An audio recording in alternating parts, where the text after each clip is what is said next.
Doy ahora la palabra. Et je donne maintenant la parole à Madame Sabine Mounaouni, vice-première ministre et ministre des Affaires étrangères, de la culture et de l'environnement du Liechtenstein. Madame, vous avez la parole.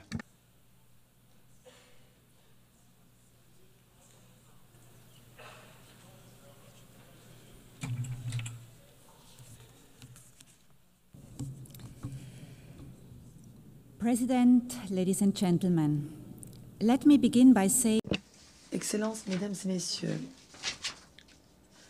permettez-moi d'abord de dire combien je suis heureuse de voir une femme présider cette assemblée.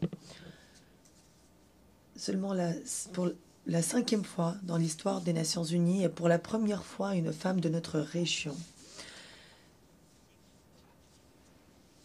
J'espère que c'est de bon augure pour le processus de sélection du futur secrétaire général, un poste qu'aucune femme n'a encore occupé depuis plus de 8 décennies.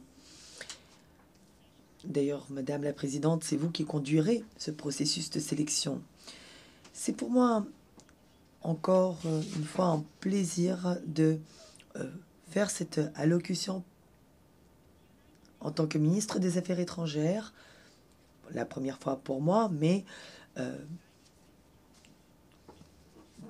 une tradition pour notre pays qui a toujours nommé des femmes ministres des Affaires étrangères au Liechtenstein. L'ONU est un élément clé, un axe majeur de notre politique étrangère. Nous sommes en effet convaincus que le droit international, la coopération et le multilatéralisme devraient nous guider dans toute politique étrangère. Et le moment aujourd'hui est historique pour les Nations Unies. Depuis plus de 80 ans, c'est là où les nations se rassemblent, où le droit international est développé, où les droits humains sont codifiés, où des objectifs de développement communs sont négociés. Bien sûr, l'organisation a également été source de quelques déceptions. L'on a souvent attendu de l'Assemblée générale ou du Conseil de sécurité, juste à côté d'ici, qu'ils prennent des actions décisives pour garantir la paix. Comme nous le savons, c'est l'objectif principal de cette organisation. Mais nous réalisons que la paralysie politique a empêché ces organes d'agir, bien que l'action a été pleinement justifiée. En Ukraine, notre système a permis à l'agresseur d'opposer son veto à une action collective appuyée pourtant par la vaste majorité de l'Assemblée. À Gaza, nous avons été spectateurs de souffrances extrêmement graves, alors que la solution à des États était une des premières décisions prises par les Nations Unies il y a déjà plusieurs décennies. Nous nous sommes contentés de regarder ces civils souffrir, se voir infliger des souffrances injustifiables et sans précédent, alors que nous nous étions engagés à prévenir les atrocités criminelles. Le peuple soudanais doit avoir également conclu que l'indifférence est le principe qui guide nos discussions et qu'il suffit de quelques semaines, sinon de quelques jours, pour que l'indignation soulevée par un veto cynique s'effrite. Ceci décrédibilise considérablement les Nations Unies. Mais la raison pour laquelle l'avenir de l'ONU est totalement incertain sont toutes différentes. Les fondements même de l'ONU sont aujourd'hui remis en cause, comme jamais auparavant. Ces efforts, ces tentatives sapent nos engagements, et notamment notre engagement à trouver des solutions à nos problèmes communs sur le principe d'égalité souveraine, principe que nous nous sommes engagés à appliquer à tous de la même manière, car le droit international n'a de valeur que si nous pouvons l'appliquer de la même manière à tous, de manière prévisible, équitable et juste. Pour nous, au Liechtenstein, l'ONU, à laquelle nous avons adhéré il y a 35 ans, occupe une place spéciale. Elle a joué un rôle essentiel dans les avancées que nous avons réalisées sur la voie de l'égalité entre les sexes. Grâce à ce que nous faisons ici dans cette organisation, nous avons mis les droits humains au centre de notre politique étrangère.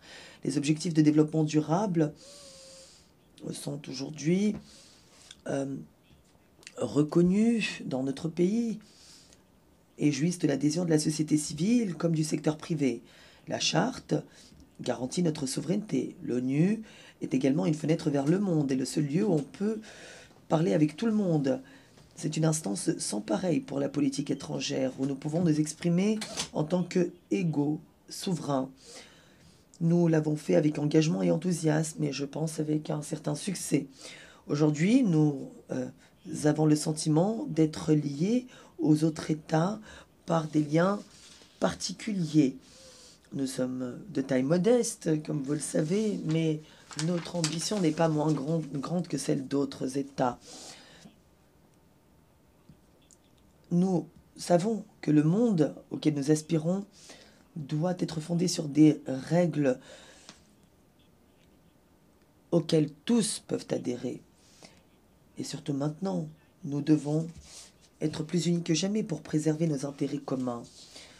L'époque que nous traversons est une époque difficile où tout avance très vite, ce qui peut paraître extrêmement déroutant.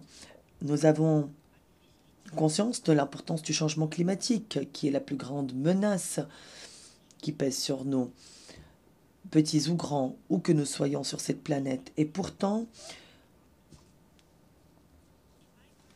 nous n'avons jamais été aussi proches des abysses climatiques. Nous savons combien il est difficile aujourd'hui de lutter efficacement contre ces phénomènes. Mais nous devons nous mettre d'accord. Il y a aussi l'intelligence artificielle qui se développe à une vitesse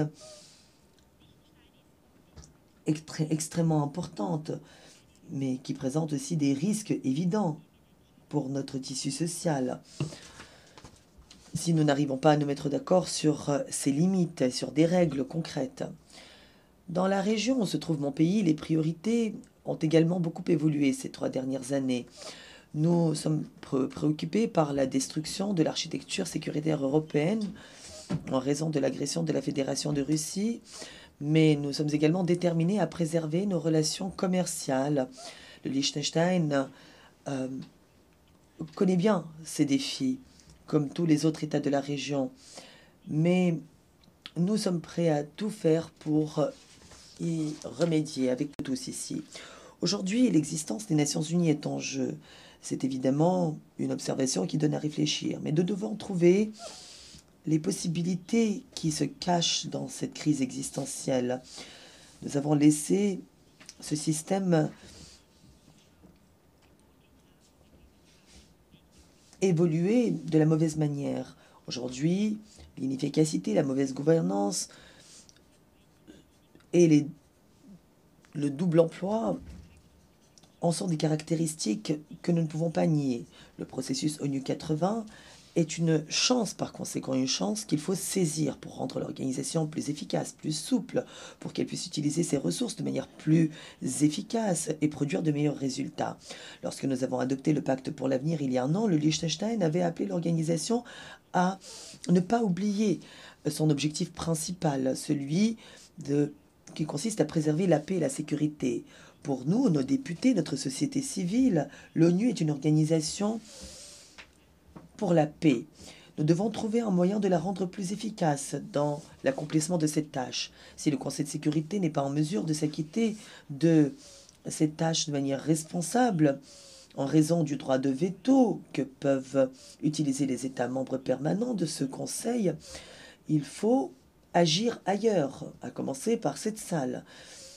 Il y a d'autres piliers, comme le développement et les droits humains, qui sont tout aussi existentiels pour la dignité et le bien-être des peuples au nom desquels nous siégeons ici.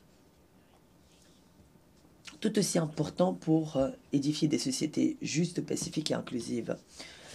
Madame la Présidente, l'État de droit est le principe fondateur de ce que nous faisons ici aux Nations Unies. Ce qui n'est pas surprenant pour un des plus petits États de cette organisation. Un État qui n'a pas de forces armées et qui n'est pas non plus membre d'une alliance militaire. Notre souveraineté est protégée par le droit international, par son application, en toutes circonstances.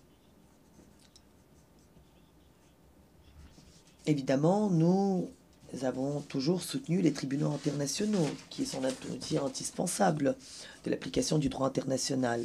Parmi eux, la Cour pénale internationale, à laquelle nous avons adhéré des décennies avant de devenir membre des Nations Unies.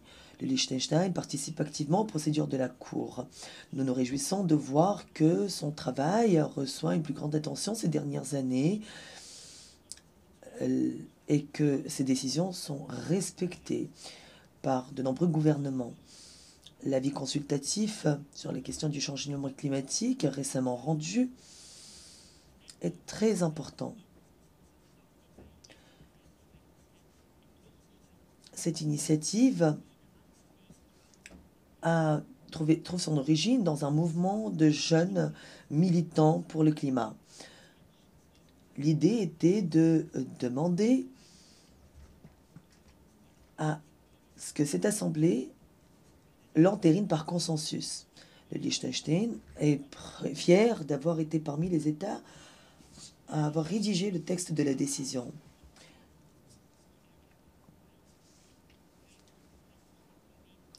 L'avis consultatif a finalement été adopté à l'unanimité par les 15 juges, ce qui lui a donné encore plus de poids. Nous nous sommes félicités de ces décisions et notamment de l'accent qu'elle a mis sur les droits humains, où des questions importantes restent encore sans réponse. Nous espérons travailler avec vous tous ici pour que cet avis consultatif produise des résultats concrets. Ensuite, concernant la Cour pénale internationale, eh bien, c'est une institution tout aussi importante qui joue un rôle essentiel. C'est la première cour permanente dans l'histoire de l'humanité à avoir compétence sur des crimes définis comme les plus graves en vertu du droit international, tels que le crime de génocide, les crimes contre l'humanité, les crimes de guerre et le crime d'agression. Près des 2/3 des États ont déjà adhéré à ce projet, traité le plus ambitieux depuis l'adoption de la charte elle-même. Une affirmation centrale est extrêmement importante pour le respect de l'état de droit. En effet, elle clame que personne n'est au-dessus de la loi. Personne n'est à l'abri d'une enquête ou de poursuite pour avoir commis des crimes graves en vertu du droit international. Lorsque nous voyons ce qui se passe dans le monde aujourd'hui, en Ukraine, au Moyen-Orient, au Soudan, nous voyons clairement que le droit international est foulé aux pieds, parfois systématiquement. C'est pourquoi nous avons créé la Cour pénale internationale, pour protéger les victimes et les plus vulnérables, mais également pour préserver la paix et la sécurité internationale. La Cour se trouve aujourd'hui soumise à des pressions politiques significatives. Elle est prise pour cible par des sanctions sans précédent. C'est donc le moment pour nous de protéger cette institution unique en son genre.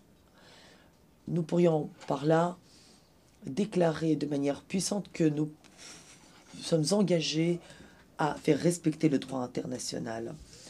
Parmi les tendances les plus alarmantes liées au respect de la Charte des Nations Unies, j'aimerais citer l'emploi de la force. La menace de l'emploi de la force ou l'emploi de celle-ci pour régler des différends est extrêmement grave. C'est une tendance très dangereuse qui peut nous faire replonger dans un passé que nous pensions pourtant derrière nous. C'est une attaque contre la charte elle-même. Nous avons beaucoup de conflits à gérer. Cela fait partie de notre quotidien. Mais nous devons nous rappeler que notre mission consiste en premier lieu à prévenir la guerre. Lorsque celle-ci est inévitable, il faut tout mettre en œuvre pour y mettre fin. Et surtout, il faut que tout acte illégal soit puni. La Cour pénale internationale est la seule institution dotée d'une compétence pour les crimes d'agression. C'est pourquoi il est essentiel que la Charte des Nations Unies s'applique. Tous les États devraient appuyer ces initiatives et tous les États devraient adhérer au statut de Rome. Notre monde se trouve dans une situation extrêmement difficile. Les forces de la destruction semblent être plus fortes que jamais. Si nous voulons avoir une chance dans ce combat contre les forces destructrices, nous devons préserver notre planète pour les générations futures et nous devons faire de l'ONU une organisation plus forte, une organisation meilleure que nous pouvons façonner ensemble. Je vous remercie. Asuntos Exteriores, Medio Ambiente. Je remercie la ministre des Affaires étrangères de la Principauté de